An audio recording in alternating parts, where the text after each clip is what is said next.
Cake কাটা, rally ও আলোচনা সভার মধ্য দিয়ে খাগড়াছড়িতে বাংলাদেশ আওয়ামী লীগের ৭৫তম প্রতিষ্ঠাবার্ষিকী পালন করা হয়েছে।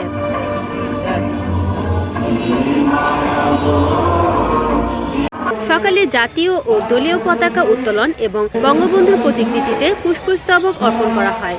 খাগড়াছড়ি শহরের নারিকেল বাগান দলীয় কার্যালয়ে প্রতিষ্ঠাবার্ষিকীর কেক কেটে কর্মসূচির শুভ উদ্বোধন করেন খাগড়াছড়ি সংসদ সদস্য ও পার্বত্য চট্টগ্রাম বিষয়ক মন্ত্রণালয়ের প্রতিমন্ত্রী কুজেন্দ্রলাল ত্রিপুরা। এরপর দলীয় কার্যালয় থেকে বর্ণাঢ্য র্যালি বের হয়ে খাগড়াছড়ি শহরের প্রধান প্রধান সড়ক প্রদক্ষিণ করে খাগড়াছড়ি টাউন হলে গিয়ে শেষ হয়। সেখানে বঙ্গবন্ধুর প্রতিকৃতিতে পুষ্পস্তবক অর্পণ করেন পার্বত্য চট্টগ্রাম বিষয়ক মন্ত্রণালয়ের প্রতিমন্ত্রী কুজেন্দ্রলাল ত্রিপুরা সহ দলীয় নেতাকর্মীরা। এ সময় উপস্থিত ছিলেন খাগড়াছড়ি জেলা আওয়ামী লীগের সাধারণ সম্পাদক নির্মলেন্দু চৌধুরী, জেলা পরিষদ চেয়ারম্যান মংসুরপ্রু চৌধুরী অপু, সাবেক সংরক্ষিত আসনের মহিলা এমপি বাসন্তী চাকমা, সদর উপজেলা চেয়ারম্যান দিদারুল আলম সহ খাগড়াছড়ি জেলা আওয়ামী লীগের দলীয় নেতাকর্মীরা উপস্থিত ছিলেন।